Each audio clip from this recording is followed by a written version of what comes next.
ডান হাতে খাবার খাওয়া। বলেন কোন হাতে খাবার খাওয়া? ডান হাতে খাবার। পান করাও ডান হাতে। আমরা অনেক সময় অনেক কি করি, স্টাইল করে বাম হাতে পানি পান করি। আবার যখন তাকে বলা হয় মিয়া ডান হাতে পান করেন, কিছু বেয়াদব আছে তখন আবার তর্ক ধরে, ও ডান বাম হাতে পান করলে সমস্যা কি? ডান হাত তো আল্লাহ দিছে, বাম হাত তো আল্লাহ দিছে, এরকম তর্ক ধরে। বাম হাত তো আল্লাহ দিছে, ডান হাত তো কি দিছে? আল্লাহ দিছে। তর্ক ধরে, খুব ভালো করে মনে রাখেন, তর্ক ধরলে কখনো তার হেদায়েত আসবে না। আল্লাহ রসুলের যুগে এমন এক ঘটনা আছে, একজন রসুলের সামনে খাবার খেতেছে বাম হাতে, রাসূল তাকে সতর্ক করলেন মিয়া ডান হাতে খাও। তো সে রাসূল সতর্ক করছে, তাকে ভালো লাগে না, মুনাফিক ছিল, ভালো লাগে না। হ্যাঁ বলে উঠল কি, আমি তো ডান হাতে খাইতে পারি না, আমি ডান হাতে কি খাইতে পারি না। যে কথা বলছে রাসূল সাল্লাল্লাহু আলাইহি ওয়াসাল্লাম বললেন ঠিক আছে, তুমি যেন কখনো ডান হাতে খাইতে না পারো। কারণ রাসূলের কাছে ওহী হয়েছে যে হ্যাঁ মিথ্যা কথা বলছে, এটা তার আসলে জন্য সে মিথ্যা বলছে। এই জন্য রাসূল তুমি যেন কখনো ডান হাতে খাইতে না পারো। এই জন্য রাসূলের দোয়া কবুল হয়ে গেছে। বর্তমান ফলাফল কি দাঁড়াইছে? হে জিন্দিগি ভর আর কোনোদিন ডান হাতে খেতে পারে না। জিন্দাবাদ জিন্দাবাদ তালিম সুন্নাহ জিন্দাবাদ। কোনো কাজ করার আগে চিন্তা করতেন নবীজির সুন্নতটা কি, নবীজি এই কাজটা কিভাবে করছেন। আর আমাদের মাঝে তো এ ব্যাপারে কোনো চিন্তাই নেই, নবীজি এই কাজটা কিভাবে করছেন কোনো চিন্তাই নেই। আমরা প্রত্যেক দিন খাবার গ্রহণ করি, পানি পান করি, উজু করি, পেশাব পায়খানা করি, গোসল করি, ঘুমাই, ঘুম থেকে উঠি, ঘরে ঢুকি, ঘর থেকে বের হয়, বাজারে যাই, বাজার সদাই করি, আবার বাজার থেকে ঘরে আসি। এগুলো তো আমাদের নিত্যদিনের কাজ, ঠিক না? এই নিত্যদিনের কাজগুলো তো নবীজির সুন্নত আছে। এই আওয়াজটা কমাই তো, কেস কেস করে কেন? এই নিত্যদিনের সুন্নতগুলো তো নবীজির কি আছে? সুন্নত আছে। এই নিত্যদিনের কাজগুলো যদি কেউ নবীজির সুন্নত মতো করে, তাহলে ফলাফল কি দাঁড়াবে? সে আল্লাহ পাকের পেয়ারা এবং আল্লাহ পাকের মাহবুব হয়ে যাবে। কারণ নবীর সুন্নত যার ভিতরে যত বেশি আসবে, সে তত বেশি আল্লাহ পাকের পেয়ারা হবে। আর যে যত বেশি আল্লাহ পাকের পেয়ারা হবে, সে কাল কিয়ামতে তত বেশি নবীর শাফাআত লাভ করবে এবং নবীর সাথে সে জান্নাতেও যেতে, নবীর সাথে জান্নাতেও। হাদিসে নবীজি কি বলেন দেখেন তো? হাদিসে নবীজি বলেন মান আহাব্বা সুন্নতি ফাকাদ আহাব্বানি ওয়া মান আহাব্বানি কানা মাই ফিল জান্নাহ। নবীজি বলেন যে আমার সুন্নতকে ভালোবাসে, যে কে বলছে যে আমার সুন্নতকে ভালোবাসে, ফাকাদ আহাব্বানি সে আমাকে ভালোবাসে। আর ওমান আহাব্বানি কানা মাই ফিল জান্নাহ, আর যে আমাকে ভালোবাসলো সে কাল কিয়ামতে আমার সাথে জান্নাতে। একটু চিন্তা করুন তো, কত দামি কথা, কত বড় কথা। নবীর সাথে জান্নাতে যাবে কে? যে নবীর সুন্নতকে ভালোবাসে। যে নবীর সুন্নতকে ভালোবাসে সে নবীকে ভালোবাসে, আর যে নবীকে ভালোবাসে সে নবীর সাথে কি যাবে? জান্নাতে। এই জন্য এক হাদিসে আছে, রাসূল করিম সাল্লাল্লাহু আলাইহি ওয়াসাল্লাম এক সাহাবী রাসূলকে জিজ্ঞাসা করতেছে, ইয়া রাসূলুল্লাহ মাতাস-সা, কিয়ামত কবে? মাতাস-সা, কিয়ামত কবে? তো নবীজি একটু ডাক করে বলে, তুমি কিয়ামত কবে জিজ্ঞাসা করো? কিয়ামতের কি প্রস্তুতি নিছো তুমি? কিয়ামতের কি প্রস্তুতি নিছো? তো ওই সাহাবী বলে, ইয়া রাসূলুল্লাহ আমি তো খুব বেশি কিছু প্রস্তুতি নিতে পারি নাই, বেশি নামাজ রোজা, বেশি দান খায়রাত এমন কোনো কিছুই করতে পারি নাই। তবে ইয়া রাসূলুল্লাহ আমি একটা প্রস্তুতি নিছি, ইন্নী উহিব্বুকা ওয়া উহিব্বুল্লাহ, আমি আপনাকে ভালোবাসি, আল্লাহকে ভালোবাসি। আমি আপনাকে ভালোবাসি নবীজি, আমি আপনাকে ভালোবাসি। যে কথা বলছে রাসূল করিম সাল্লাল্লাহু আলাইহি ওয়াসাল্লাম কথা বলছে যে আমি আল্লাহকে ভালোবাসি, সাহাবীজন কথা বলছে। এবার ওই রাসূল কি বলে? আংতা মা মান আহবাবতা, তুমি যাকে ভালোবাসো কাল কিয়ামতে তুমি তার সাথেই হাসর হবে, তার সাথেই নসর হবে, তার সাথেই তুমি জান্নাতে যাবে। হাদিসে আছে রাসূল যখন এই কথা বলছে, সাহাবারা অন্য কোনো বিষয়ে এতটা খুশি হয় নাই ওই দিন সাহাবারা রাসূলের এই হাদিস শুনে যতটা খুশি হয়েছে। কেন? কারণ প্রত্যেকটা সাহাবী তো নবীকে ভালোবাসে, এই জন্য প্রত্যেকটা সাহাবী নবীকে ভালোবাসত। নবীর এই কথা আংতা মা মান আহবাবতা, তুমি যাকে ভালোবাসো তার সাথে তুমি পরকাল হবে তোমার, এই কথা শুনে প্রত্যেকটা সাহাবী খুশিতে বাকবাক হয়ে গেছে যে আমিও তো নবীকে ভালোবাসি, আমিও তো নবীকে ভালোবাসি।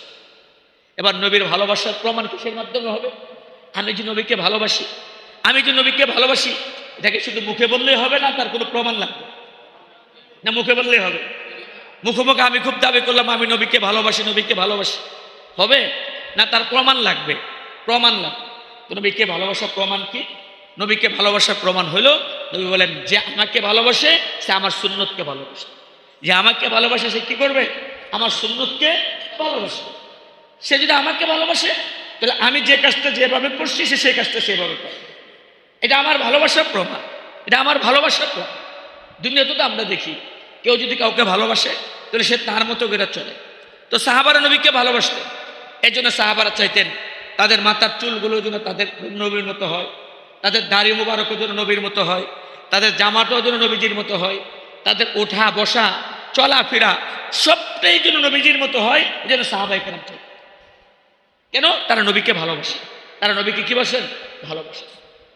একজন সাহাবী, হাবশী সাহাবী, আমার কথা এখন বুঝুন তো আপনারা, বোঝা যায় তো কথা? তো একজন হাবশী সাহাবী, ওনার মাথার চুলগুলো হলো কুকরানো। নবীজি মাথার চুল রাখতেন কেমন? মাথার বাবরি ছিল আর মাথার মাঝখানে সিটি তুলতেন। মাথার মাঝখানে কি তুলতেন? সিটি তুলতেন। দুই দিকে চুলটা মাথার মাঝখানে সিটি রাখতেন। এইভাবে নবীজি রাসূলুল্লাহ সাল্লাল্লাহু আলাইহি ওয়াসাল্লাম মাথার চুল আশ্রাইতেন। তো হাবশী সাহাবী, ওনার মাথার চুলগুলো তো কুকরানো। বলেন তো কুকরানো চুল দিয়ে কি আর এভাবে সিটি তোলা সম্ভব? সম্ভব না। এখন সাহাবী আয়নার সামনে দাঁড়ায় দাঁড়ায় চেষ্টা করে যে হায়রে আমার মাথার চুলগুলো নবীজির চুলের মতো রাখতে পারতেছে। বারবারই আশ্রয় চেষ্টা করে দুই দিকে সরাইতে, কুকরানো চুলগুলোকে দুই দিকে সরাইতে পারে। এই জন্য ওনার মনটাতে খুব ব্যথা। একদিন করলো কি ব্যথা নিয়ে উনি একটা রড গরম করছে। রড গরম কইরা এই গরম রডটা মাথার মাঝখানে রেখে দিছে। বলেন তো গরম রড যদি মাথার মাঝখানে রাখে শুধু চুলই পুরবো না চামড়াও পুরবো? এখন চামড়াও চুলও পুড়ছে, চামড়াও পুড়ছে। যে চামড়া পড়ে গেছে অন্যান্য সাহাবীরা কার এটা তুমি কি করলা? গরম রড মাথায় রেখে দিলে, মাথা পুড়ে গেছে, চামড়া পুড়ে গেছে, তুমি এটা কি করলা? এবার ওই সাহাবী আয়নার সামনে দাঁড়ায় কয় আমার মাথা পুড়ছে, এটা আমার আপত্তি নাই, কারণ এখন তো আমাকে দেখতে আমার মাথার চুলটা মুহাম্মদ রাসূলুল্লাহর মতো হচ্ছে।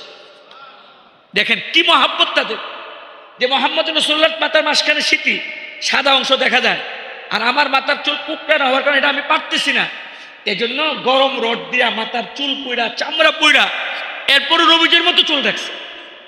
যদিও শরীয়ত এটা বলে না, কিন্তু এটা তার ইশক এবং মহাব্বত এবং তার ভালোবাসা। তার ইশক এবং মহাব্বত ভালোবাসাটা কেমন ছিল যে আমার চুলের সিটি তোলাটাও যেন নবীজির মতো। হ্যাঁ যুবক, আজকে আমরা নবীকে মহাব্বত করে ভালোবাসি বলি, কিন্তু কোনোদিন তো মাথার চুল কাটতে গিয়ে চিন্তা করি না হ্যাঁ আমার মাথার চুলগুলি কিভাবে কাটবো, নবীজি কিভাবে কাটছে আমি সেভাবে কাটবো। একটু তো চিন্তা করি না। মাথার চুল তো জীবনে কতবার কাটলাম, কিন্তু কোনোদিন কি চিন্তা করছি যে নবীজি কেমনে মাথার চুল কাটছে? মাথার চুল তো জীবনে কতবার কাটলাম, সেলুনে গিয়া বিভিন্ন রকমের স্টাইল দেখা, সেলুন কি যেন শিল্কে বলি এভাবে কেটে দাও, এভাবে কেটে দাও, হ্যাঁ, কিন্তু কোনোদিন তো এই কথা বলি না যে আমার নবী যেভাবে চুলটা কাটছে আমার মাথার চুলটা সেভাবে কেটে। ও ভাইটা মহাব্বতের কথা। যদি নবীর মহাব্বত থাকে তাহলে এভাবেই বলতেন আপনি যে আমার নবী যেভাবে মাথার চুল কাটছে আমি সেভাবে মাথার চুল কাটবো, আমি সেভাবেই কাটবো। এটাই যে নবীকে ভালোবাসে সে তার প্রত্যেকটা কাজ নবীজির মতো করতে চায়। পোশাক পরা, খাবার দাবার সর্বক্ষেত্রে নবীজির সুন্নত আছে। দাড়ি নবীর সুন্নত। গতকালকেও আমাদের গত পরশুদিন আমার করিমপুরের মাদ্রাসায় বাংলাদেশ একজন বড় আলেম ফরিদাবাদ মাদ্রাসার মুহাদ্দিস হযরত মাওলানা জিকরুল্লাহ খান সাহেব হুজুর বরকাত আসছিলেন। একজন ওনাকে দাড়ির মাসালা সম্পর্কে জিজ্ঞাসা করছে। তখন তিনি বলতেছিলেন যে চার ইমামের এজমাই কথার উপর, বিশেষ করে ইমাম আবু হানিফা রাহমাতুল্লাহ আলাইহি, যে দাড়ি রাখা এটা সুন্নত না, এটা ওয়াজিব। কেউ যদি এক মুষ্টির আগে দাড়ি কাটে তাহলে এটা কবিরা গুনাহ হয়। কেমন কবিরা গুনাহ হয়? এর দ্বারা নবীজি সাল্লাল্লাহু আলাইহি সাল্লামের দিলে আঘাত লাগে, কবিরা গুনাহ হয়। আমাদের ভারতবর্ষের একজন কবি ছিলেন যিনি নবীর খুব আশিক ছিলেন। উনি একটা কবিতা লেখছে।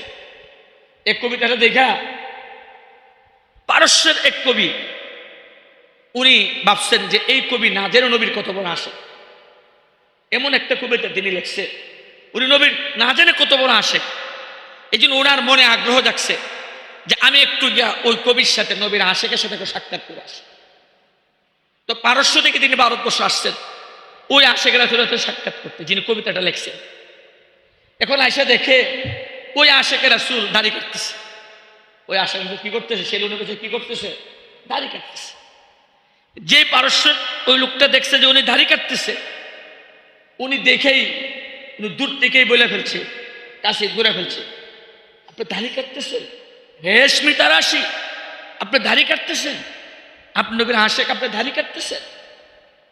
যে এ কথা বলছে, তখন ওই ভারতবর্ষের কবি সাহেব বলে, হ্যাঁ রেশমি তারাশাম, দাড়ি কাটতেছি তো আলেকিন দেলে কাছে নমি তারাশাম, আমি দাড়ি কাটতেছি কিন্তু আমি কারো দিলে কষ্ট দিই না। তুমি যাইছে আমাকে ডাইরেক্ট কেমনে বলে ফেললা, তুমি দাড়ি কাটতেছো, তো আমার দিলে কষ্ট দিলা, তা আমি দাড়ি কাটতেছি ঠিক, কিন্তু কারো মনে কি দেয় না, কষ্ট। যখন এই কথা বলছে ওই ভারতবর্ষের কবি ইয়া আশেখ রাসূল, এবার পারস্যের কবি বলে, ওই পারস্যের ওই লোক বলে, ওয়ালাকিন দলে দিলে রাসূল ইল্লামি তারাশি, তুমি কারো দিলে কষ্ট দাও না, কিন্তু তুমি নবীজির দিলে কষ্ট দিতেছো। তুমি নবীর দিলে কি করতেছো, আঘাত করতেছো। কারণ নবীর দিলে আঘাত করতেছে, এক মুষ্টির আগে দাড়ি কাটা মানে নবীজির কলেজে আঘাত করা, নবীজির কলেজে কেচে দেয়া কাটা। আপনি তো দাড়ি কাটেন না এক মুষ্টির আগে, আপনি তো নবীজির কলেজায় কেচে দেয়া কাটতেছে, আপনি নবীজির কলেজায় কেচে দিয়ে আঘাত করতেছেন। আপনি তো দাড়ি শেভ করেন না, আপনি তো দাড়ি শেভ করেন না, আপনার জন্য বেলিট দিয়ে নবীজির কলেজাকে কাটতেছে। বলেন আশেখ রাসূল এ কাজ করতে পারে? আশেখ রাসূল কাজ করতে পারে? একজন আল্লাহওয়ালা বুজুর্গ ছিলেন, ওই আল্লাহওয়ালা বুজুর্গ উনি, ওনার একটা আদত ছিল, একটা অভ্যাস ছিল, উনি নবীজির উপর খুব দুরূদ শরীফ পড়তেন, এক লক্ষ বার করে একসাথে পড়তেন, যে এক লক্ষ বার এরকম পড়তেন, এক একটা চিল্লা এরকম পোড়া করতেন, 1,00,000 বার নবীর উপর দুরূদ শরীফ। আমরা তো আমাদের আমলনামাতে দুরূদ শরীফই নাই, যে আজকে শুক্রবার গেছে যদি জিজ্ঞাসা করে 1000 বার কে কে দুরূদ শরীফ পড়ছেন, দেখবে যে হাত উঠবে না একজন। অথচ শুক্রবার দিন 1000 বার কমপক্ষে দুরূদ শরীফ পড়া দরকার। 1000 বার দুরূদ শরীফ পড়তে বেশি সময় লাগে না। আমাদের আকাবার আসলাম তো শুক্রবার দিন পুরো সময় দুরূদ শরীফের মধ্যে কাটবে, দুরূদ শরীফে পড়তে থাকে। ওই আল্লাহওয়ালা বুজুর্গের আদত ছিল উনি 1,00,000 বার করে এরকম দুরূদ শরীফ পড়তেন। একবার উনি 1,00,000 বার দুরূদ শরীফ পড়ছেন। দুরূদ শরীফ পড়ে উনি রাত্রে ঘুমাইছেন, নবীজি মুহাম্মদ রাসূলুল্লাহ সাল্লাল্লাহু আলাইহি ওয়াসাল্লাম স্বপ্নে সাক্ষাৎ।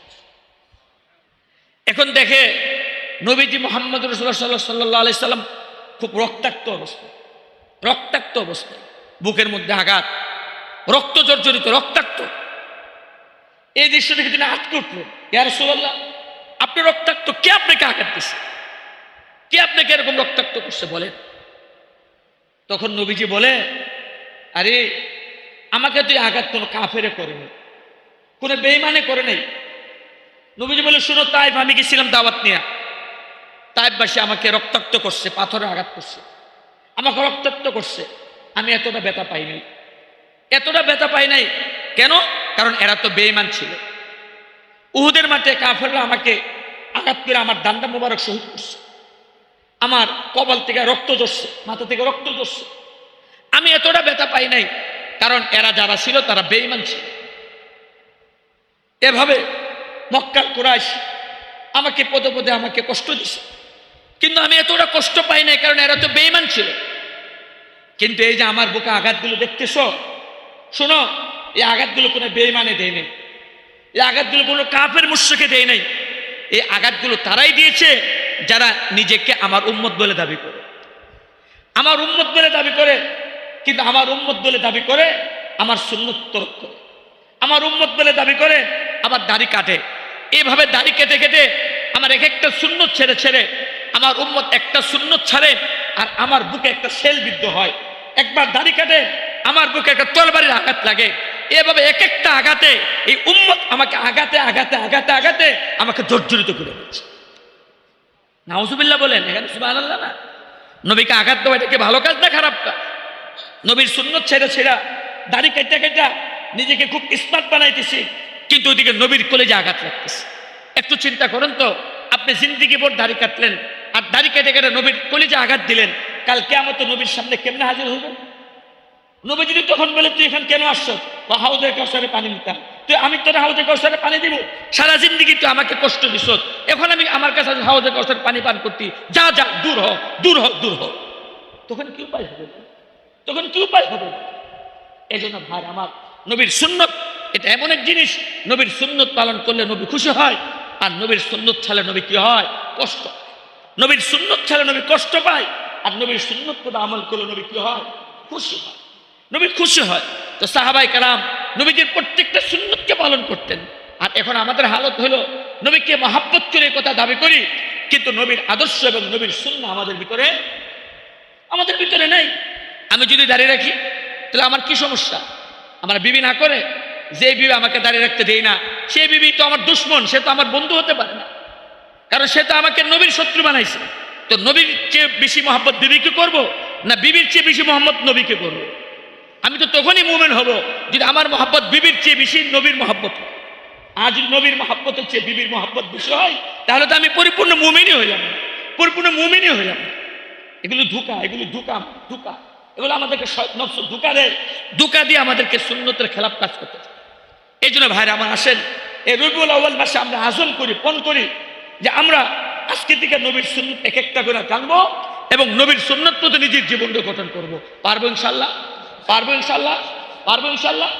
এবার আসেন সহজ কয়েকটা সুন্নতের উপর আলোচনা করি। যেমন আমরা প্রতিদিন খাবার গ্রহণ করি, প্রতিদিন পানি পান করি, পানি পান করি, প্রতিদিন কতবার পানি পান করি, কতবার খাবার গ্রহণ করি। এই যে আমরা খাবার গ্রহণ করি, এই যে আমরা পানি পান করি, এগুলোরও সুন্নত আছে। এগুলোর কি আছে? সুন্নত আছে। আমার যে শেখ মুর্শিদ অধ্যক্ষ শাহ মিজানুর রহমান চৌধুরী দরকাতুল আলিয়া, ওনার একটা কিতাব আছে তালিমুস সুন্নাহ, পারলে এই কিতাবটা আপনারা সংগ্রহ করবেন। এই কিতাবটাতে নবীজির সুন্নতগুলো খুব সুন্দরভাবে, কোন কাজের কোন সুন্নত, সবগুলো সুন্দরভাবে লেখা আছে। কিতাবটা খুব বেশি দাম না, 300 টাকা। আমি অনেক সময় কথাটা বলি যে ইমাম তিরমিজি রাহমাতুল্লাহ তিরমিজি শরীফ দেখছেন, তিরমিজি শরীফ লেখা, তিরমিজি শরীফ সম্পর্কে বলছেন যার ঘরে তিরমিজি আছে কান্না ফি বাইতি নবিয়্যুন ইয়াতাকাল্লাম। যার ঘরে তিরমিজি আছে তার সম্পর্কে বলতেন তার ঘরে যেন একজন নবী আছে, যে নবী তাকে সর্বক্ষেত্রে দিক নির্দেশনা দিচ্ছে। আমি আমার শেখের কিতাব সম্পর্কে বলি, যার ঘরে তালিমুস সুন্নাহ কিতাবটা আছে, নবীজির আমার এই সুন্নতটা, এই কিতাবটা যার ঘরে আছে, মনে করবেন তার ঘরে নবীর সুন্নত আছে। তার ঘরে যে নবিয়্যুন ইয়াতাকাল্লাম, যে একজন নবী সুন্নতের ব্যাপারে কথা বলতেছেন, এরকম একটা কিতাব তার ঘরে আছে। এই জন্য এই কিতাবটা সংগ্রহ করার চেষ্টা করবেন, তালিমুস সুন্নাহ কিতাবটা। তো ওই কিতাবে খাবার আদব দেখছে, খাবারের সুন্নত 117টা। সবগুলো তো আমি আজকে আলোচনা করতে পারবো না। আরেক হাদিসে নবী করিম সাল্লাল্লাহু আলাইহি ওয়াসাল্লাম পানাহারের সুন্নত, পান করার সুন্নত রাসূল সাল্লাল্লাহু আলাইহি ওয়াসাল্লাম হাদিসে 3টা বলছে। পান করার সুন্নত এক হাদিস আছে, রাসূল সাল্লাল্লাহু আলাইহি ওয়াসাল্লাম বলছেন পান করার সুন্নত হলো 3টা। কি? 1 নম্বর সুন্নত কি? পান করার সময় 1 নম্বর সুন্নত হলো সামবিল্লাহ, বিসমিল্লাহ বলে পানি পান করা। এটা পান করার 1 নম্বর সুন্নত। পান করার 1 নম্বর সুন্নত। 2 নম্বর পান করার সুন্নত হলো 1 ঢুকে পানি পান না করা, বরং 3 ঢুকে পানি পান করা। এটা হলো 2 নম্বর সুন্নত। আর 3 নম্বর সুন্নত হলো আপনার এই যে শ্বাস নেবেন, 3 ঢুকে পানিটা পান করবেন। গ্লাসের মাঝে শ্বাস না নেওয়া, বরং গ্লাস মুখ থেকে আলাদা করে তারপরে কি নেওয়া? শ্বাস। 3 ঢুকে পানি খাবেন, 3 বারই গ্লাস মুখ থেকে আলাদা করবেন, তারপরে শ্বাস নেবেন। এটা পান করার 3টা সুন্নত এখানে হাদিসে। কয়টা সুন্নত বলছে এখানে? 3টা। 1 নম্বর কি বলেন? বিসমিল্লাহ বলে পানি পান করা। 2 নম্বর পানি পান 3 ঢুকে, কমপক্ষে 3 ঢুকে পানি পান করা। হ্যাঁ, 2 ঢুকে পান করা যায়, কিন্তু 3 ঢুকে করা উত্তম। এক হাদিসে রাসূল বলছেন লা তাশরাবু কাশুরবিল মাই। রাসূল বলে দেখো তোমরা উটের মতো পানি পান করো। উট গরু পানি পান করে এক শ্বাসে টান দিয়ে 1 বালতি শেষ করে এলাম, ঠিক না? এখন আপনিও যদি এক টান দিয়ে 1 গ্লাস পানি শেষ করে এলাম, তিনি বলেন তো আপনার মধ্যে আর গরুর মধ্যে আর উটের মধ্যে পার্থক্য কি হইল? পার্থক্য হইল? রাসূলকে দেখো তুমি কিন্তু উট গরুর মতো পানি পান করো না। উট গরু যেমন গদগদ করে এক টানে 1 বালতি পানি পান করে ফেলে, তুমি এরকম এক শ্বাসে 1 গ্লাস পানি পান করে ফেলে। বরং তুমি যে একজন মানুষ, আশরাফুল মাখলুক, তোমার পান আর উটের পানের মধ্যে ব্যবধান হতে হবে। তোমার পান আর গরুর পান করার মধ্যে ব্যবধান হতে হবে। তুমি যে একজন নবীর উম্মত, মুসলমান, মুমিন, বিদায় তোমার পান করা আর গরু ছাগলের পান করার মধ্যে কি ব্যবধান হতে হবে? এখন তোমার পান করা যদি উটের মতো হয়, গরুর মতো হয়, ছাগলের মতো হয়, তুমি কিসের মানুষ? মানুষ কেমনে? তুমি না মানুষ? তো তোমার পানের মধ্যে তার পানের সাথে তার পানের কি থাকবে? ব্যবধান থাকবে। তোমার পানি খাওয়ার গরুর পানি খাওয়া একরকম হতে পারে না, তোমার পানি খাওয়ার উটের পানি খাওয়া একরকম হতে পারে না, তোমার পানি খাওয়া ছাগলের পানি খাওয়া একরকম হতে পারে। ছাগলে এক ঢুকে পানি খায়, উটে এক ঢুকে পানি খায়, গরু এক ঢুকে পানি খায়, তুমি এক ঢুকে পানি পান করে ফেললা না, এটা হতে পারে। বরং তুমি পান করার সময় বিসমিল্লাহ বলো।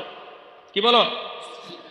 মুফতি শফি রহমাতুল্লাহ আলাইহি বলেন যে এই যে বিসমিল্লাহ বলা পানের শুরুতে, এখানে অনেক বড় মারফাতের সাগর আছে। এই যে বিসমিল্লাহ কেন বলবো? তো বিসমিল্লাহ এই জন্য বলবো পান করার শুরুতে, এই যে আমি পানিটা পান করার জন্য গ্লাসটা হাতে নিলাম, বলুন তো এই পানিটা আমার পর্যন্ত এমনি পড়ছে না তার পেছনে আল্লাহ পাকের কিছু কুদরতি কারিশমা আছে? আল্লাহ পাকের কিছু কুদরতের ব্যবহারে এটা আমার কাছে পানি আসে, পানি হয়ে আমার কাছে পড়ছে। বলুন তো এই যে পানি না ওর নাম জীবন না? বাদশাহ হারুন রশিদ রহমাতুল্লাহ আলাইহির জিন্দেগির ঘটনা। বাদশাহ হারুন রশিদ রহমাতুল্লাহ আলাইহি একবার পানি পান করবে, পানি চাইছে, তো খাদেম এক গ্লাস পানি ওনার হাতে দিছে, উনি পানিটা পান করবে। এই সময় বাহলুল রহমাতুল্লাহ আলাইহি ছিলেন ওনার কাছে বসা, বাহলুল পাগলা। উনি ওনাকে বলতেছে, বাদশাহ আপনি পানিটা এখন পান করেন না, আমার একটা প্রশ্ন আছে, প্রশ্নটা জবাব দিয়ে একবার পানিটা পান করেন। তো বাদশাহ পানিটা রেখে দিছে। এখন বাহলুল বাদশাহকে প্রশ্ন করে, বাদশাহ এই যে পানিটা আপনি পান করার জন্য মুখে নিছেন, হাতে নিছেন, পান করবেন, আপনি যদি এমন কোনো জায়গায় থাকেন যেখানে আশপাশে কোনো পানির ব্যবস্থা নাই, আর আপনার খুব তৃষ্ণা পাইছে, এখন ওখানে আপনি টাকা ছাড়া কেউ আপনাকে পানি দিতে রাজি না, এখন এমন এক গ্লাস পানির জন্য আপনি কত টাকা দিতে রাজি আছেন? তো বাদশাহ বলে, মিয়া পানির তৃষ্ণা লাগার অর্থ হলো পানির অপর নাম জীবন। পানির তৃষ্ণা যদি লাগে আর পানি না পাই, তখন তো আমার নিশ্চিত মরণ। এখানে যদি টাকা দিয়ে পানি কিনতে হয়, তাহলে আমার অর্ধ রাজত্ব দিয়াও যদি এক গ্লাস পানি কিনতে হয়, আমি আমার রাজত্বর অর্ধেক দিতে কি আছে রাজি আছি। কারণ পানি না থাকলে মরে যাবো, তো মরে গেলে রাজত্ব দিয়ে কি করবো? যদি পানি পান করতে না পারি, পানি না পাই, আমি মারা যাবো। তো ওই মারা গেলে তাহলে আমি পারে যদি রাজত্ব দিয়ে কি করবো? এই জন্য আমার অর্ধেক রাজত্ব দিয়ে হইলো আমি এক গ্লাস পানি কিনতে কি আসি। এবার বাহলুল বলেন, ঠিক আছে বাদশাহ পানিটা আবার পান করেন। এবার তিনি পানিটা পান করলেন। পান করার পরে আবার বাহলুল বলে রহমাতুল্লাহ আলাইহি, বাদশাহ আমার আরেকটা প্রশ্ন আছে। আমার কি আছে? আরেকটা প্রশ্ন আছে। কি প্রশ্ন? এই যে পানিটা আপনার ভিতরে গেল, এখন পানিটা আপনার ভিতরে গিয়ে যদি আটকায় যায়, যদি পেশাব না হয়, আপনার পেশাব বন্ধ হয়ে গেছে, এখন আর পেশাব হয় না, পেশাব বন্ধ হয়ে গেছে, মূত্রথলিতে পেশাব জমা হয়ে টন টন টন করতেছে, কিন্তু কোনোভাবেই পেশাব হচ্ছে না। এখন যদি কোনো ডাক্তার বিনা টাকায় আপনার চিকিৎসা করতে না চায়, আপনার এই পেশাব হওয়ার জন্য আপনি কত টাকা ডাক্তারকে দিতে রাজি আছেন? তখন বাদশাহ বলে, আরে এটাও তো একটা মরণ। যদি কারো পেশাব ধরে আর পেশাব না হয়, মূত্রথলিতে পেশাব টন টন করে তার পেশাব না হয়, তার অর্থ সে নিশ্চিত মৃত্যু। একসময় মূত্রথলি ফেটে যাবে আর সে মারা যাবে। তো এবার রাজত্ব দিয়ে কি করবো? আমার অর্ধেক রাজত্ব দিয়া আমি আমার পেশাব করাইতে কি আছি? রাজি আছি। এবার বাহলুল বলেন, ঠিক আছে বাদশাহ।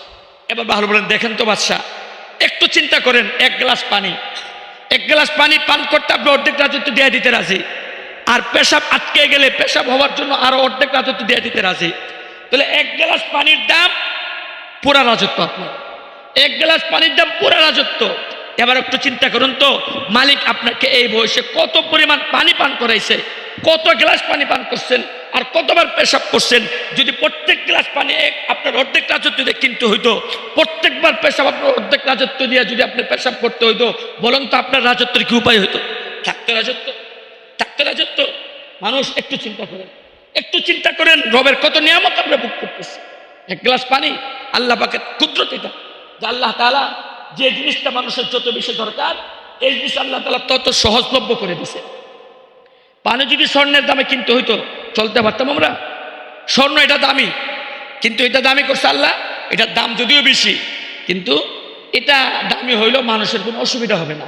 কারণ কেউ যদি জীবনে স্বর্ণ না কিনে, স্বর্ণ ব্যবহার না করে, তার কোনো অসুবিধা হবে?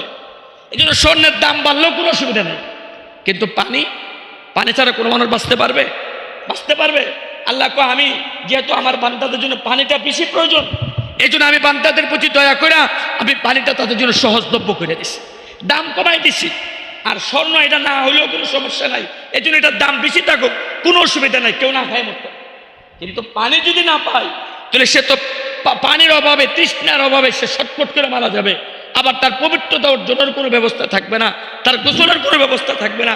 এটাই পানিটা আমি তার জন্য সহজলভ্য করছি। কেমন সহজলভ্য করছে একটু চিন্তা করেন। পানি আল্লাহ পাক এই যে পৃথিবী আলো তৈরি করছেন, এই পৃথিবীর 3 ভাগের 2 ভাগ হলো পানি। এই পৃথিবীর 3 ভাগের 2 ভাগ কি? পানি। আর 1 ভাগ হলো স্থল, 1 ভাগ হলো স্থল, 3 ভাগের 2 ভাগ পানি। এই সমুদ্রের মাঝে পানি জমা করছে আল্লাহ তাআলা। এই পানি দেখেন, একটু চিন্তা করেন, এই সমুদ্রের পানি এটা মিষ্টি না লবণাক্ত? লবণাক্ত। কক্সবাজার গিয়ে সমুদ্রের সৈকত দেখতে যায়, সমুদ্রের পানি পান করতে পারে কেউ? মুখে তো নিতে পারে না, মুখে নিলেই তো কড়া হয়ে যায়, মুখে নিতে পারে না। গলাতে ডুববো থাক দূরের কথা, মুখে নিয়েই তাড়াতাড়ি ফেলাই দেয়। লবণাক্ত। সমুদ্রের পানি লবণাক্ত কেন? এই সমুদ্রের পানি কেন লবণাক্ত? এটারও কারণ আছে, তার অনেক কারণ। একটা কারণ বলি, সমুদ্রের পানি কেন লবণাক্ত, তার একটা বড় কারণ হলো সমুদ্রের মাঝে প্রতিদিন হাজার হাজার লক্ষ লক্ষ প্রাণী মরে, পচা মরা অনেক এটাতে পড়ে ফেলে। যদি পানি লবণাক্ত না হইতো তাহলে পানি নষ্ট হয়ে যেত। পানি কি হয়ে যেত? নষ্ট হয়ে যেত। এই যে চামড়া, লবণ দিলে ভালো থাকে, লবণ না দিলে কি যায়? পচে যায়। তাহলে বোঝা গেল পচা রোধ করে কিসে? লবণে। এখন এই যে সমুদ্রের মধ্যে হাজারো প্রাণী মরতেছে, গলতেছে, পচতেছে, যদি সমুদ্রের পানি লবণাক্ত না হইতো তাহলে পানিটা দুর্গন্ধযুক্ত হয়ে যেত। তখন পানিটা দুর্গন্ধযুক্ত হইয়া পরিবেশ নষ্ট হয়ে যেত। এই জন্য আল্লাহ তাআলা সমুদ্রের পানিকে লবণাক্ত করে দিয়েছেন। যত ময়লা, যত আবর্জনা সমুদ্রে পড়বে আর লবণের গ্যাসে সব পরিষ্কার হয়ে যাবে, কোনো দুর্গন্ধ থাকবে না। একটু চিন্তা করেন আল্লাহ পাকের কত বড়। এবার লবণাক্ত পানি, এই পানি তো মানুষ পান করতে পারবে না। এখন আল্লাহ তাআলা মানুষের পানের জন্য কি করলেন? সমুদ্র থেকে মেঘ আকারে পানি উপরে উঠাইলেন, বাষ্প আকারে পানি উপরে উঠাইলেন সমুদ্র থেকে। এটা বাষ্প আকারে উঠছে, কিন্তু বাষ্প আকারে উঠছে কেমন ভাবে? আল্লাহ পাকের কুদরতি মেশিন। সমুদ্রের লবণ সমুদ্রেই থেকে যায়, আর শুধু মিষ্টি পানিটা আসমানে উঠে। এটা মেঘ আকারে এটা জমা হয়। এবার মেঘ আকারে জমা হইলে আল্লাহ তাআলা পৃথিবীর জায়গায় জায়গায় বৃষ্টির মাধ্যমে ওই পানিটা আল্লাহ কি করেন? বর্ষণ করেন। এই যে বৃষ্টির পানিটা মূলত সমুদ্রের পানি। সমুদ্রের পানি বাষ্প আকারে মেঘে উঠছে, ওই মেঘ আকারে আল্লাহ তাআলা সারা পৃথিবীর জায়গায় জায়গায় আল্লাহ তাআলা বৃষ্টি আকারে বর্ষণ করে দিচ্ছে। এবার দেখেন বৃষ্টি আকারে পানিটা বর্ষণ করছে। আল্লাহ যদি কইতো আমাদেরকে, আমি পানি সব সমুদ্রে দিয়ে দিছি, তোমাদের যত পানি দরকার সবাই যার যার মতো করে সমুদ্র থেকে নিয়ে আসো, পারতাম? আমরা আনতাম? সমুদ্র থেকে পানি আনা আমাদের জন্য কত কষ্ট হতো। আচ্ছা, এবার মেঘ আকারে আল্লাহ তাআলা পানি দিচ্ছেন, বৃষ্টি দিচ্ছেন, বৃষ্টিটা পানি দিচ্ছেন। এখন আল্লাহ যদি আমি বৃষ্টি দিয়ে দিছে, বৎসরে 1-2 বার বৃষ্টি দিব, তোমরা তোমাদের মতো করে পানি যার যার পাত্র জমা করে রাখবা। আমাদের পক্ষে সম্ভব হইতো? কত বড় টাঙ্কির দরকার হইতো, কত বড় টাঙ্কির দরকার হইতো। এই যে আমাদের মা বোনেরা বৃষ্টি আসলে পানি পাত্র জমা করে, আমার বাসা তো করে, মাঝে মাঝে চা খাওয়া তুমি বৃষ্টির পানিটা চা বানিয়ে, চার কালারটা একটু সুন্দর হয়। তো একদিন চা বানিয়ে দিছে, চার কালারটা একটু কেমন করে। আমি বললাম কি হয়েছে, চায়ের কালার আজকে এমন কেন? বৃষ্টির পানি শেষ, বৃষ্টির পানি শেষ। তাহলে দেখা যায় বৃষ্টির সিজনকাল গায়ে 1 মাসও পানি রাখা যায় না, 1-2 মাসও রাখে কঠিন হয়ে পড়ে, অনেক পাত্রতে জমা করে রাখে। এখন আল্লাহর পক্ষ থেকে নির্দেশ হইতো আমি বৃষ্টি বছরে 2-3 বার দিব, এরপরে তোমরা তোমাদের মতো করে যার যার টাঙ্কিতে জমা রাখবা। বলুন তো এটা আমাদের জন্য কত কষ্টসাধ্য হইতো? কিন্তু আল্লাহ পাকের দয়া দেখেন, আল্লাহর দয়া দেখেন। আল্লাহ প্রথমত বৃষ্টি দেন পাহাড়ে। কোথায় বৃষ্টি দেন? পাহাড়ে। পাহাড়ে যখন বৃষ্টি হয়, এবার পাহাড়কে ফ্রিজ আকারে আমাদের জন্য রেফ্রিজারেটর ফ্রিজ বানাই দিছে। পাহাড়ে এই বৃষ্টির পানির জমাট বেটা বরফ হয়ে যায়। এই যে হিমালয় পাহাড় বরফ, বরফ হয়ে যায়, বরফের পাহাড়। বরফের পাহাড় কি? বৃষ্টির পানি পড়ছে, ও বৃষ্টির পানি কি হয়েছে? বরফ হয়েছে। এরপরে ওই পাহাড় থেকে ঝর্ণা আকারে ওখান থেকে পানি আস্তে আস্তে আস্তে আস্তে বরফ গলে আর পানি ঝর্ণার মধ্যে বের হয়ে আসে। আর আমরা ওখানে গিয়ে বলি আরে কত পরিষ্কার পানি, করতে আইছে পানিটা, পাহাড়ের পানিটা না। আল্লাহ পাকে সে বৃষ্টির পানি বরফ আকারে পাহাড়ে জমা রাখছে, এখন ঝর্ণা আকারে পানি, সাফ স্বচ্ছ পানি আমাদের পাহাড় থেকে বের হয়ে আসতেছে। এরপরে খাল বিল দিয়া ওই ঝর্ণার পানিটা সারা দেশ ছড়াইতেছে, ঠিক কিনা বলে? এটা এভাবে খাল বিলে পানি ছড়াইতেছে, ওই পাহাড়ি পানি, পাহাড়ি জল, পাহাড়ি পানি ছড়তেছে একদিন। এভাবে আল্লাহ তাআলা বরফ আকারে পাহাড়ে পানি জমা করছে। আরেকদিকে আল্লাহ তাআলা বৃষ্টি দিছে, আর এই বৃষ্টিতে কি হয়েছে? দ্বিতীয়ভাবে সংরক্ষণ করছেন। করবে পানি জমিনের তল দেশে আল্লাহ তাআলা পানি সংগ্রহ করে রাখছেন। এই যে দেখেন না, চৈত্র মাস যখন আসে, চৈত্র মাস আসলে দেখা যায় কি বলে? পানি উঠে। কি বলে? পানি উঠে না, কি বলে? পানির লেয়ার নিচে নেমে গেছে বলে না। আবার একটু বৃষ্টি হলেই দেখা যায় চাপ দিলে পানি আসে বলে। তার অর্থ কি? এই যে আমরা টিউবওয়েলটা পানি বের করতেছি, এটা মূলত বৃষ্টির পানি, যে বৃষ্টির পানিটা আল্লাহ তাআলা মাটির গর্ভে আমাদের জন্য রিজার্ভ করে রেখে দিয়েছে। এখন আমাদের দরকার হলে আমরা বাড়ির সামনে টিউবওয়েল বসাই, ঘরের দরজার টিউবওয়েল বসাই, এমনকি ঘরের ভিতরে মোটর বসাই, সুইচ দিছি, পানি এসে পড়ছে, কিন্তু পানিটা এখান পর্যন্ত কে পৌঁছাইছে? আল্লাহ তার কুদরতের কারিশমার দ্বারা আমার ঘরের দরজা পানিটা পৌঁছাইছে। এই যে মুফতি শফি রহমাতুল্লাহ আলাইহি বলে, তুমি পানি পান করে ফেলতেছো, একটু চিন্তা করো এই পানিটা তোমার পর্যন্ত আল্লাহ তাআলা কত সুন্দর সিস্টেমে তোমার জন্য আল্লাহ তোমার কাছে পৌঁছাইছে। এই জন্য পানি পান করার সময় একটু আল্লাহ পাকের নিয়ামতের শুকরিয়া আদায় শুরু, বিসমিল্লাহ বলে পানিটা পান করো। এই জন্য পানি পান করার এক নম্বর সুন্নত কি বলেন? বিসমিল্লাহ বলা। পানি পাইলেন আর গদগদ করে পানি পান করে ফেললেন, বিসমিল্লাহ বললেন না, এক নিঃশ্বাসে পানি পান করে ফেললেন, এটা আল্লাহ পাকের নিয়ামতের সাথে না শুকরি, আল্লাহ পাকের নিয়ামতের সাথে কি হবে? না শুকরি হবে। এই জন্য পানি পানের এক নম্বর সুন্নত কি বলা? বলেন বিসমিল্লাহ বলা।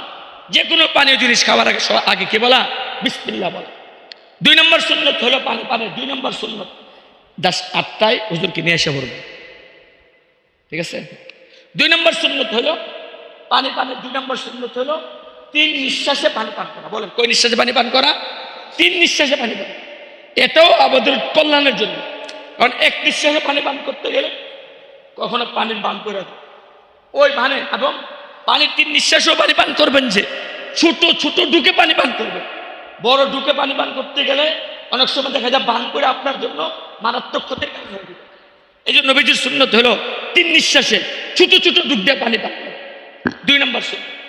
3 নম্বর সুন্নত হলো পানি পানের 3 নম্বর সুন্নত হলো পানি পানের, সেটা হলো পানি যে পান করবে, যে গ্লাসে বা যে মগ দিয়ে পানি পান করবে, এই মগে গ্লাসে নিঃশ্বাস নিবে না, বরং 3টা নিঃশ্বাস মগের বাহিরে নিবে। বিসমিল্লাহ পানি পান করবে, এক ডুব, মগটা সরাই নিবে, গ্লাসটা সরাই নিবে, আবার আরেক ডুব, আবার আরেক ডুব, এভাবে আলাদা আলাদা ডুব করে আপনার মুখ থেকে পাত্র সরায় সরায় পানি পান করে। কারণ আপনি যদি পাত্রে নিঃশ্বাস নেন, যদি আবার গ্লাসে আপনি শ্বাস ফেলেন, তাহলে মানুষ যখন শ্বাস নিঃশ্বাস ছেড়ে তখন এই শ্বাসের সাথে তার অনেক জীবাণু বের হয়। কি হয়? জীবাণু বের হয়। কারণ আপনি যদি পাত্রে নিঃশ্বাস নেন, তাহলে জীবাণুটা আবার আপনার ভিতরে ঢুকবে, এটা আপনার জন্য ক্ষতির কারণ হবে। এক। দ্বিতীয় কারণ, আপনি যে গ্লাসটা দিয়ে পানি পান করছে, একটু পরে আরেকজন এটা দিয়ে পানি পান করবে। এখন আপনি নিঃশ্বাস নেওয়ার দ্বারা একবার পানি পান করার দ্বারা গ্লাসটা ময়লা হয়ে গেল, তাহলে এটা তো আরেকজনের জন্য কি হলো? কষ্টের কারণ হলো। এই জন্য নবীজি বলেন পানি পান করা 3 সুন্নত। পানি যখন পান করবা বিসমিল্লাহ বলে পানি পান করবা। 2 নম্বর, পানি যখন পান করবা 3 নিঃশ্বাসে পানি পান করবা। 3 নম্বর, পানি যখন পান করবা পানি পান 3 নিঃশ্বাস পাত্র থেকে মুখ আলাদা করে করে নিঃশ্বাস নেবে। এগুলো 3 সুন্নত। আরেক সুন্নত হলো পানি পানের, সেটা হলো পানি পানের পরে আলহামদুলিল্লাহ বল। কি বলা? বলেন কি বলা? আলহামদুলিল্লাহ বল। এটা পানি পাচ্ছ। ঠিক তো তুমি আপনার খানা খাবেন, খানা খাওয়ারও কিছু সুন্নত আছে। একটু চিন্তা করেন তো, এই পানি পান করার সময় 4টা সুন্নত মনে করেন, 4টা সুন্নত আপনি আমল করলেন, অন্যগুলি বাদ রাখলাম, 4টা সুন্নত যদি আপনি আমল করেন, 4টা সুন্নত। বিসমিল্লাহ বললেন, 3 নিঃশ্বাসে পান করলেন, পাত্র থেকে মুখ আলাদা করে করে শ্বাস নিলেন, আর পান করার পর আলহামদুলিল্লাহ বললেন। এই যে সুন্নত তো আপনি পানিটা পান করলেন, এই পানি পান করাটাও আপনার ইবাদত হয়ে গেল। এই পানি পান করাটা আপনার কি হয়ে গেল? ইবাদত হয়ে গেল। পানি তো আমরা প্রত্যেক দিনই পান করি, কিন্তু একটু খেয়াল করে আবার পানি পান করলে এই পানি পানটা আমার কি হয়ে যাবে? ইবাদত। এবং আপনি খানা খাবেন, খানা খাবেন, খানা খাওয়ার অনেকগুলো সুন্নত আছে। কয়েকটা আজকে বলবো, সবগুলো বলতে পারবো না। খানা খাওয়ার 1 নম্বর সুন্নত, খানা খাওয়ার আগে 2 হাত ধৌত করা। বলেন 2 হাত ধৌত করা। আমরা অনেক সময় মনে করি আঙ্গুল দিয়ে খামো, একটু কোন রকম আঙ্গুলে মাথারে ধুয়ে ফেলি না। সুন্নত হলো খানা খাওয়ার আগে 2 হাত ভালো করে কি করা? ধৌত করা। 2 হাত ভালো করে ধৌত। কারণ আপনি যে হাত, এই যে সারাদিন আমরা ব্যবহার করি, এখানে সেখানে দড়ি, মোবাইলে দড়ি, আরো কত কিছু দড়ি, যদি হাত না ধোয়া খাবার শুরু করি, হাতে থাকবে ভাইরাস। ওই ভাইরাসের কারণে আপনি খাবার খাবেন, ওই ভাইরাস আপনার মৃত্যুর কারণ হতে পারে। ওই দিন একটি কিতাবে পড়তেছিলাম, এক ট্রাক ড্রাইভার হোটেলে খানা খেতে বসছে। তো খানা খাইতেছে, মাত্র হাত দেওয়া প্রথম লোকটা মুখে দিছে, মুখে দেওয়ার পরেই সে ঢলে পড়ে গেছে। সে ঢলে পড়ে গেছে। এবার কি ব্যাপার? কি হোটেলের খাবার তো আরো অনেকে খাইছে, যে খাবার চেক করছে না, খাবারে তো কোনো বিষ নেই, তো সে ঢলে পড়লে কেন? এখন তার হাত চেক করছে। এখন তার হাত চেক করার পর দেখা গেল তার হাতে বিষ। তার হাতেই কি? বিষ। কারণ এই যে ড্রাইভাররা গাড়ি চালায়, তাহলে থেকে কি করে? কখনো টায়ার চেক করে, ওই খাবার ঠিক আছে কিনা। তো টায়ার তো রাস্তা দিয়ে চলে, এখানে তো কত পোকামাকড় তার পিছনে পড়ে মরতেছে, কত সাপ বিচ্ছু তার চাকার নিচে পিষ্ট হইতেছে। এখন সে যে হাতটা লাগাইছে চাকায়, এখন চাকা হয়তো কখন তার সাপের উপর দিয়ে গেছে, এখন তার হাতে কি লেগে গেছে, বিষ লেগে গেছে। এখন হাত না দিয়ে খাবার খাইছে, খাবারের সাথে বিষ তার মুখে গেছে, তার মৃত্যুর কারণ। একটু চিন্তা করেন তো, এই যে সুন্নত দুনো হাত ধৌত করা, যে কত বড় সুন্নত। ওদের বাম হাত কেন দেবো, খাবার ডান হাতে। খাবার কখনো কখনো খাবারের জন্য বাম হাতের সাহায্য নিতে হয় কখনো কখনো, আপনি কখন লাগিতে বলতে পারেন না।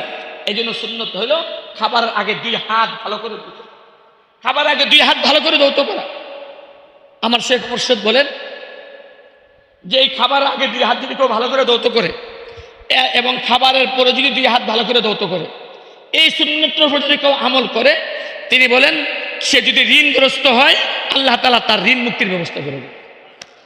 এক বুজুর্গ কোরআন তিনি বর্ণনা করছেন যে শামাইলে কুবরা, রাসূল সাল্লাল্লাহু আলাইহি ওয়াসাল্লাম থেকে শামাইলে কুবরা, এই শামাইলে কুবরা থেকে অনেক বুজুর্গ ঘটনা বর্ণনা করছেন যে উনি ঋণগ্রস্ত ছিলেন, ঋণগ্রস্ত ছিলেন।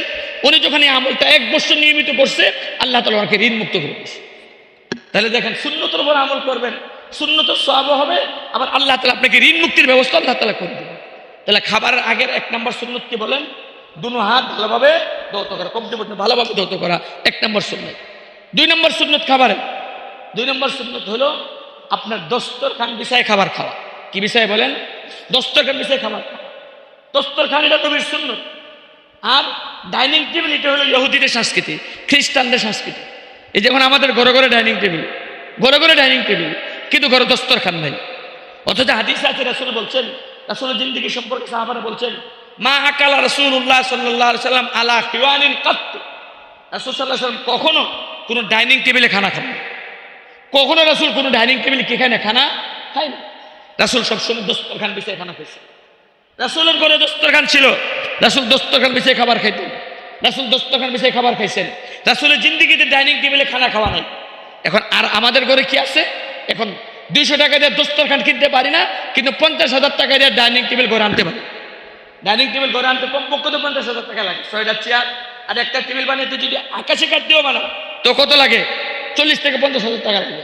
40-50,000 টাকা খরচ করে ডাইনিং টেবিল ঘরে আনতে পারি, কিন্তু 200 টাকা খরচ করে দস্তরখান ঘরে আনতে পারি। কেমন নবীর উম্মত হইলাম আমরা, একটু চিন্তা করেন। নবীর কেমন আশেক হইলাম। আফসোস লাগে। অনেক সময় আমাদেরকে দাওয়াত করে, আমরা বিভিন্ন ঘরে যাই দাওয়াত খেতে, দাওয়াতে যাই, যদি দস্তরখানের কথা কই, আর দস্তরখান নাই, তখন একটা তয়লা নিয়ে আসে, নতুন একটা গামছা নিয়ে আসে, অথচ তার ঘরে ডাইনিং টেবিল আছে। আফসোস লাগে এটা যে আপনারা নবীর আশেক, আপনার নবীর উম্মত, তা আপনার ঘরে 200 টাকাতে একটা দস্তরখান ঢুকতে পারে না, আপনার ঘরে 50,000 টাকাতে ডাইনিং টেবিল ঢুকতে পারে। আপনি কেমন নবীর আশেক হলেন? এই জন্য 2 নম্বর সুন্নত কি বলেন? 2 নম্বর সুন্নত কি? দস্তরখান বিষয়ে খাবার গ্রহণ। যে ঘরে দস্তরখানের আমল থাকবে, জি হুজুর বসো, যে ঘরে দস্তরখান আমল থাকবে, বলেন যে ঘরে কি থাকবে? দস্তরখানের আমল থাকবে, ওই ঘরে অভাব থাকবে না, আল্লাহ তাআলা ওই ঘরে অভাব দূর করে দেবে, যে ঘরে দস্তরখানের আমল থাকবে। এজন্য আসেন 2 নম্বর সুন্নত খাবার গ্রহণের 2 নম্বর সুন্নত কি বলেন? দস্তরখান বিষয়ে খাবার খাওয়া। ছোট্ট একটা খাবার, সামান্য খাবার খান, দস্তরখান রাখেন। আপনি 20 টাকা 200 টাকা কিনতে পারেন না, কাপড়ের একটা টুকটাকে আপনি চতুর্দিক সেলাই করা, এটাকেই 10-20 টাকা দিয়ে 1 গজ কাপড় কিনেন না, এটাকে দস্তরখান বানান। 200 যদি না পারেন, 20 টাকা দিয়ে 1 গজ কাপড় কিনেন, 1 গজ কাপড় এটাকেই দস্তরখান বানান, এবং এটাকে পরিষ্কার পরিচ্ছন্ন রাখেন, তো আপনি সুন্নতের উপর আমল হবে। ডাইনিং টেবিলে খাবার খাবেন, হ্যাঁ, ডাইনিং টেবিলে খাবার খাওয়া না যায়, কিন্তু নবীর সুন্নতের খেলাফ। না যায় না, কিন্তু কিসের খেলাফ? নবীর সুন্নতের খেলাফ। যার ভিতরে নবীর ইশক মহব্বত আছে, সে তো ডাইনিং টেবিলে খাবার খাইতে পারে না বিনা উজুরে। হ্যাঁ, যদি কারো উজুর থাকে, নিচে বসতে পারে না, অথবা জায়গার পরিবেশটা এমনি হোটেলে গেছে, কোন হোটেলে গিয়ে ফ্লোরে দস্তরখান বেঁচে দিতে পারবে, তখন তো বাধ্য হয়ে তাকে টেবিলে খানা খেতে হবে, সেটা ভিন্ন কথা। কিন্তু আপনার স্বাভাবিক অবস্থা, আপনার ঘরে দস্তরখানের সুন্নতকে আপনি চিন্তা করেন। 2 নম্বর। 3 নম্বর সুন্নত খাবার গ্রহণের, ডান হাতে খাবার খাওয়া। বলেন কোন হাতে খাবার খাওয়া? ডান হাতে খাবার। পান করাও ডান হাতে। আমরা অনেক সময় অনেক কি করি, স্টাইল করে বাম হাতে পান করি। আবার যখন তাকে বলা হয় মিয়া ডান হাতে পান করেন, কিছু বেয়াদব আছে, তখন আবার তর্ক ধরে, বাম হাতে পান করলে সমস্যা কি? ডান হাত তো আল্লাহ দিছে, বাম হাত তো আল্লাহ দিছে। এরকম তর্ক ধরে, বাম হাত তো আল্লাহ দিছে, ডান হাত তো কি দিছে? আল্লাহ দিছে। তর্ক ধরে, খুব ভালো করে মনে রাখেন, তর্ক ধরলে কখনো তার হেদায়েত আসবে না। আল্লাহ রসুলের যুগে এমন এক ঘটনা আছে, একজন রসুলের সামনে খাবার খেতেছে বাম হাতে, রাসূল তাকে সতর্ক করলেন, মিয়া ডান হাতে খাও। তো সে রাসূল সতর্ক করছে, তাকে ভালো লাগে না, মুনাফিক ছিল, ভালো লাগে না। হ্যাঁ বলে উঠলো কি, আমি তো ডান হাতে খাইতে পারি না, আমি ডান হাতে কি খাইতে পারি না। যে কথা বলছে রাসূল সাল্লাল্লাহু আলাইহি ওয়াসাল্লাম বললেন, ঠিক আছে, তুমি যেন কখনো ডান হাতে খাইতে না পারো। কারণ রাসূলের কাছে ওহী হয়েছে যে হ্যাঁ মিথ্যা কথা বলছে, এটা তার আসলে জন্য সে মিথ্যা বলছে। এই জন্য রাসূল তুমি যেন কখনো ডান হাতে খাইতে না পারো। এই জন্য রাসূলের দোয়া কবুল হয়ে গেছে। বর্তমান ফলাফল কি দাঁড়াইছে? হে জিন্দিগি ভর আর কোনোদিন ডান হাতে খেতে পারে না, ডান হাত মুখের কাছে উঠাইতে সে পারে না। কারণ সে যদি ওজোর খাই করতো, ওজোর সত্যিকার ওজোর হইতো, তোর হইতে হতো না, কিন্তু সে মিথ্যা ওজোর খায়, মিথ্যা বলছে। এমন অনেক লোক আছে, সংশোধন করতে চাইলে তখন তারা কি করে, ওজোর মানে হ্যাঁ উল্টা আরো কি যুক্তি দেখায়। হাকিমুল উম্মত থানভী রাহমাতুল্লাহ আলাইহির দরবারে একবার এক লোক বসছে, বৈশা হুজুরের মজলিসে আসছে, এসে হেলান দিয়ে বসছে। আচ্ছা বলেন তো, হেলান দিয়ে বসা দিনে মজলিসে এটা আদব না বেয়াদবি? বেয়াদবি। মসজিদে এসে হেলান দিয়ে বসে এটা বেয়াদবি। হ্যাঁ, কেউ যদি উজুর থাকে সেটা ভিন্ন কথা। তো সে হেলান দিয়ে বসছে, যে হেলান দিয়ে বসছে হযরত থানভী রাহমাতুল্লাহ তাকে ডাক দিয়ে বলতেছে, মিয়া তুমি হেলান দিয়ে বসছো, সোজা হইয়া বসো, সোজা হইয়া বসো। হ্যাঁ কো আমার কোমরে ব্যথা। যখন সে বলছে কোমরে ব্যথা, এই জন্য হেলান দিয়ে বসছে, তার উপরে আমাদের কিছুক্ষণ চুপ করে রইল, কোনো কথা নেই, চুপ করে রইল। চুপ করে থেকে এরপর কয়েক মিনিট চুপ করে থেকে এরপর তাকে বলতেছে, তুমি মিথ্যা বলছো, তোমার কোমরে ব্যথা না, তুমি মিথ্যা বলছো, তুমি এই মসজিদ থেকে বের হয়ে যাও। বের করে দিল, মানে সে মিথ্যা বলছে। হুজুর মুরাকাবা করে বুঝছে যে সে মিথ্যা বলছে, কিন্তু তাকে মসজিদ থেকে বের করে দিছে, বের হয়ে যাও এখান থেকে। এরকম অনেক মানুষ আছে, তাদের সতর্ক করলে সতর্ক হয় না, যাক ভুল হয়ে গেছে সরি এটা বলতে চায় না, বরং মুখে মুখে কি করতে চায়, তর্ক ধরে। এটা খুব খারাপ লোক, এই জিনিসটা খুব খারাপ। আপনাকে ভুল সংশোধন করে দিচ্ছে, কেউ আপনাকে সতর্ক করছে, সরি বলে ফেলা এটা হলো ভালো, এটা উত্তম, এটা উত্তম এবং এটা আদবের লক্ষণ। কিন্তু সাথে তর্ক ধরা এটা বেয়াদবি। এটা কি? তো ডান হাতে খাবার খাওয়া এটা হলো সুন্নত। এখন অনেকে স্টাইল করে বাম হাতে খায়, বেয়াদবি। যদি বেখেয়ালে খায় সেটা ভিন্ন কথা, কিন্তু ইচ্ছা করে যদি এরকম বাম হাতে খায় তাহলে এটা কি হবে? বেয়াদবি হবে, সুন্নতের খেলাফ হলো, বেয়াদবি। আমাদের বাংলাদেশের একজন বড় আলেম ছিলেন, ফখরে বাঙ্গাল আল্লামা তাজুল ইসলাম সাহেব রহমাতুল্লাহ আলাইহি। ফখরে বাঙ্গাল আল্লামা তাজুল ইসলাম রহমাতুল্লাহ পুরাতন আলেমরা ছিল, বড়ার কুরবান আলী সাহেব আর আমাদের ফখরে বাঙ্গাল তাজুল ইসলাম সাহেব, ওনারা সমসাময়িকের অনেক। ওনাকে ফখরে বাঙ্গাল বলা হয় কারণ উনি বাংলাদেশের গর্ব অহংকার ছিল। বাংলাদেশের বিশ্বদেশে এলমি জলসায় উনি গিয়ে সমস্ত সারা বিশ্বের আলেমদের মাঝে তিনি শ্রেষ্ঠ হয়েছেন। এর দ্বারা সারা বাংলাদেশের ওখান থেকে ওনাকে উপাধি দেওয়া হয়েছিল, মিশর থেকে ওনাকে উপাধি দেওয়া হয়েছিল ফখরে বাঙ্গাল, যে বাংলাদেশের অহংকার। এই ফখরে বাঙ্গাল রহমাতুল্লাহ আলাইহির সামনে এক লোক এরকম বাম হাতে পান করতেছে, বাম হাতে পান করতেছে, চা খাইতেছে বা খাইতেছে। হুজুর তাকে বললেন, বাবা বাম হাতে না ডান হাতে।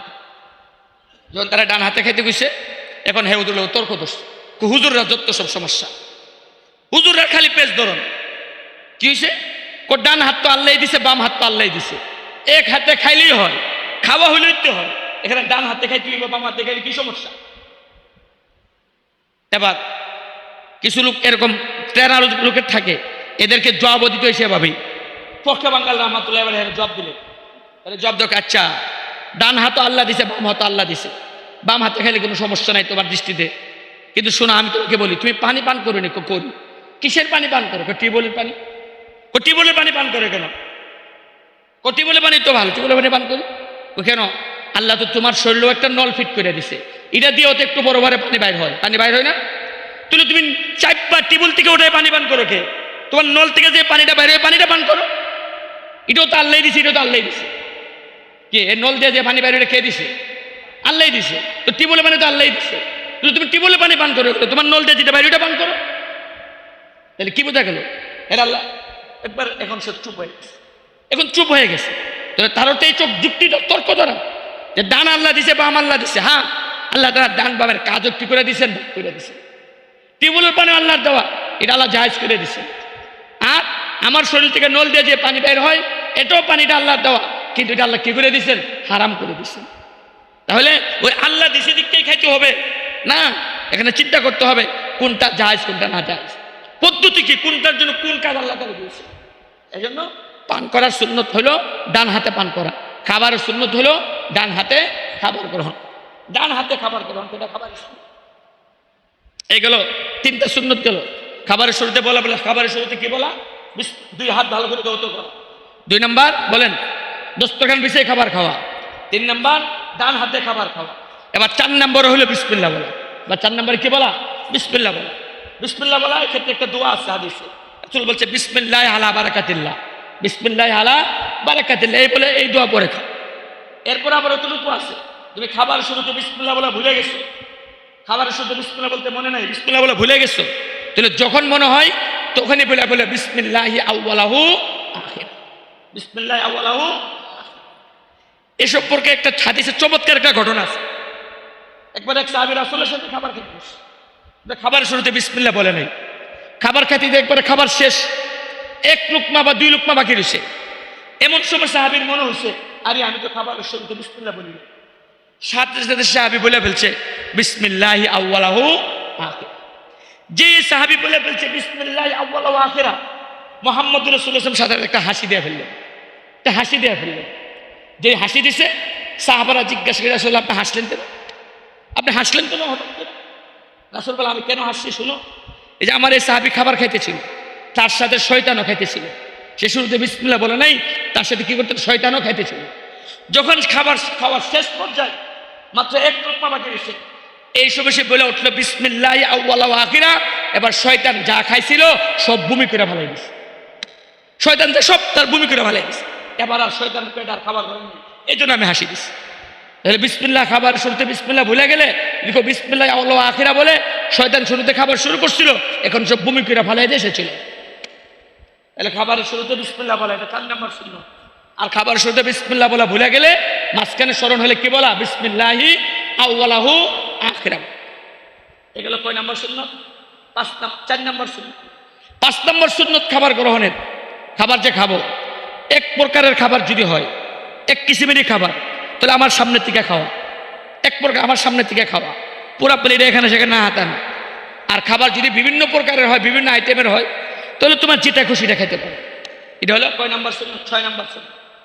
7 নাম্বার সুন্নাত হলো খাবার খাওয়ার সময়, খাবার খাওয়ার 7 নাম্বার সুন্নাত, খাবার খাওয়ার পরে আপনার আঙ্গুল ভালো করে চেটে খাওয়া। এখানে 7 নাম্বার সুন্নাত হয়েছে, এখানে 3 আঙ্গুলে খাওয়া। 7 নাম্বার 3 আঙ্গুলে খাওয়া। রাসূলের যুগে শুকনা খাবার ছিল বেশিরভাগ, আর শুকনা খাবার 3 আঙ্গুলই যথেষ্ট। এই জন্য সচরাচর রাসূল 3 আঙ্গুলি খাবার গ্রহণ করতেন। কখনো প্রয়োজন হলে 4 আঙ্গুল ব্যবহার করতেন, কখনো 5 আঙ্গুলও ব্যবহার করতেন। এই 3টা আঙ্গুল ব্যবহার করতেন। এ কয়টা আঙ্গুল? এই 3টা আঙ্গুল, মধ্যমা, শাহাদাত আর বৃদ্ধাঙ্গুল, এই 3 আঙ্গুল খেতেন। হ্যাঁ, কারো যদি প্রয়োজন হয়, যেমন এখন আমরা খাই রসালো খাবার, ডাল দিয়ে খেলে তো 3 আঙ্গুল খাওয়া সম্ভব না, সম্ভব? হ্যাঁ, তখন আমার 4-5 আঙ্গুল ব্যবহার করতে হবে, এটা জায়েজ না। প্রয়োজন হলে, যদি প্রয়োজন হয় যে আপনি নরম খাবার খাচ্ছেন, তখন 3 আঙ্গুলে খাওয়া সম্ভব না, তখন সব আঙ্গুল ব্যবহার করতে হবে, করেন, কোনো অসুবিধা নেই। তাহলে স্বাভাবিকভাবে রাসূল 3 আঙ্গুলে খাইতেন, আর যদি প্রয়োজন হয় 5 আঙ্গুল ব্যবহার করতেন। এটা সুন্নাত, 7 নাম্বার।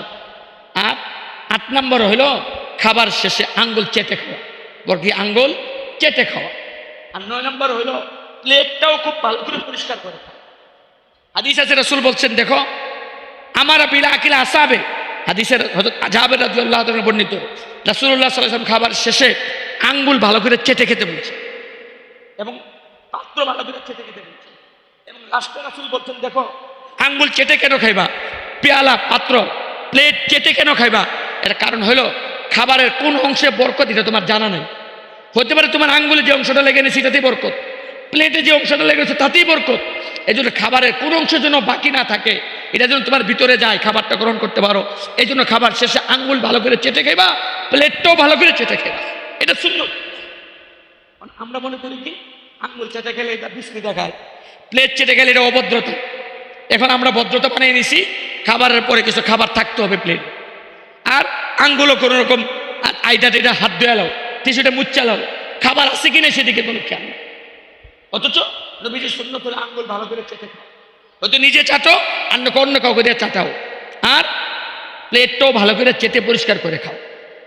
আমাদের বাংলাদেশের একজন বড় মুফাসসিরে কোরআন ছিলেন হযরত মাওলানা মুস্তাফা আল হুসাইনি রাহমাতুল্লাহ আলাইহি। নাম শুনছেন না আপনারা? মুস্তাফা আল হুসাইনি রাহমাতুল্লাহ আলাইহি উনি বড় মুফাসসিরে কোরআন ছিলেন, আমাদের নোয়াখালীর সন্তান। আমার সাথে ওনার পরিচয় সর্বপ্রথম আমার বাপ চাচারা, আমি যখন ছোট, আমার 5-6 বছর বয়স, তখন ওনাকে দিয়া আমাদের গ্রামে ওনারা একটা সিরাতুন নবী মাহফিল করছিলেন রবিউল আউয়াল মাসে। সিরাতুন নবী মাহফিল 7 দিন ব্যাপী, যে একদিন না 7 দিন ব্যাপী সিরাতুন নবী মাহফিল। উনি ওই মাহফিলে নবীজির জন্ম থেকে নিয়ে মৃত্যু পর্যন্ত নবীজির পুরা জিন্দেগিটা উনি 7 দিনের সংক্ষিপ্ত আকারে বর্ণনা করে শেষ করছেন। মাগরিবের পরে বসতেন, 9টা-10টা পর্যন্ত উনি বয়ান করতেন। এভাবে উনি 7 দিনের নবীর জীবনী পুরাটা উনি বর্ণনা করছেন, এভাবে সিরাতুন নবীর আলোচনা করতেন। তো সেই মুস্তাফা আল হুসাইনি রাহমাতুল্লাহ আলাইহি তো বক্তা মানুষ ছিলেন, মুফাসসিরে কোরআন ছিলেন, সারা দেশে সফর করতেন। আমরা যারা বক্তা মানুষ, আমাদের অনেক সময় ঘরে খাবারের ব্যবস্থা হয় না, দেখা যায় হোটেলে খাইতে হয়, আর ঘরে তো খাইতে পারি না। মাঝে মাঝে কই যে আপনারা অনেক ভালো আছে, ঘরে আরামে সাথে রিজিক খান, আর আমরা সারা দেশে সেরাই সেটা আল্লাহ রিজিক দিয়ে রাখছে, সারা দেশে ঘুরে ঘুরে খাইতে হয়। যেখানে না ঘরে কবেলা খাইতে পারে। আমার বাসার যদি আমাকে ঘরে খাওয়াতে চাই কোনো দিন, আগে জিজ্ঞাসা করে আজকে দুপুরে থাকবেন নি বা কোন দিন বাসার খাইতে পারবেন। মানে খাওয়ার আল্লাহ সরাই ছিটাই দিয়ে রাখছে, সরাই ছিটাই। তো কখনো কখনো এরকম হোটেলে খাইতে হয়। তো মুস্তাফা আল হুসাইনি রাহমাতুল্লাহ আলাইহি একদম হোটেলে খাইতে ঢুকছে। একটু হোটেলে খানা গেছে, উনি তো সুন্নত মধ্যে খাবার শেষে উনি পাত্র ভালো করে প্লেট ভালো করে চেটে খাইলেন, আঙ্গুল ভালো করে চেটে খাইলেন, এরপর হাড্ডিগুলো ভালো করে পরিষ্কার করে খাইলেন। ওনার পাশের টেবিলে একজন জেন্টালম্যান, একজন ভদ্রলোক, যে নিজেদেরকে ভদ্রলোক মনে করে, শিক্ষিত মনে করে, এমন একজন লোক বসেছিল। কিছু লোক আছে এরকম, কিছু ভদ্রলোক বদ্দিন, আলেমদেরকে দেখলে তাদের চুলকানি শুরু হয়, কেমনে তাদেরকে অপমান করব, শুধু সেই চিন্তায় ব্যস্ত থাকে। সে বসে বসে দেখতেছে হুজুর হাড্ডি চাবাই খাইতেছে, প্লেট ভালো করে মুছা খাইছে, তারপরে আঙ্গুলগুলো চাইটা খাইছে। হে হুজুরকে অপমান করার লাগি, হে কবুলবি সাহেব একটা প্রশ্ন করতাম। ও কি প্রশ্ন করেন? ও আপনাদের এলাকায় কুকুরি কি খায়? হে কথা বলার উদ্দেশ্য হলো হুজুরকে অপমান করা। আপনি প্লেট চেটে খাই নিলেন, আঙ্গুলও চেটে খাই নিলেন, আবার হাড্ডি চাবাই খাইতেছেন, হাড্ডি তো কুকুর এনে খায়। মানে হুজুরকে অপমান করার জন্য আপনাদের এলাকায় কুকুরি কি খায়? বুঝতে পারলেন রহমতুল্লাহ আলাইহি? ওনাকে আল্লাহ তাআলা ক্ষুধাটা আছে যোগ্যতা দিছিলেন। উনি সাথে সাথে জব দেখে যিনি প্রশ্ন করছে উনি বাম হাতে চা খাইতেছে। বাম হাতে কি খায়? চা খায়। তো উনি জব দিছে আমাদের এলাকার কুকুরে বাম হাতে চা খায়। আমরা কুকুরে কি খায়? বাম হাতে চা। হে চাইছিল হুজুরকে অপমান করতো, ওকে নিজে অপমানিত হয়েছে যে আমরা এলাকার কুকুরে কি খায়? বাম হাতে চা খায়। যেন প্লেট চেটে খাওয়া, পরিবেশ যেটাই হোক, আপনি দস্তরখানের সুন্নাত আমল করবেন, প্লেট চেটে খাবেন, আঙ্গুল চেটে খাবেন, পরিবেশ যেটাই হোক, এটা মনে করেন না এই পরিবেশে এটাকে আঙ্গুল চেটে খেলে তো অভদ্রতা দেখা যায়। 10 নম্বর কথা হলো, শেষ বলে দিচ্ছি আজকের মতো। 10 নম্বর কথা, কোনো খাবার পড়ছে, খাবার উঠায় খাওয়া। খাবার পড়ে গেছে, উঠায় পরিষ্কার করে খাবারটা খাওয়া। পরিবেশ কিছু না। ওই যে হযরত হুযায়ফা রাদিয়াল্লাহু তাআলা জিন্দেগিতে আসে, উনি ইরানের বাদশাহ দরবারে গেছে, খাবার দিছে, খাবার পড়ে গেছে, উনি উঠায় খাবার খাইতেছে। ওনার সাথে ওনাকে কোনিটা গুতা দিছে, কইটা বাদশার দরবার, তুমি যদি এখন খাবার উঠায় খাও, মনে করবো মুসলমানরা বলে কখনো খাবার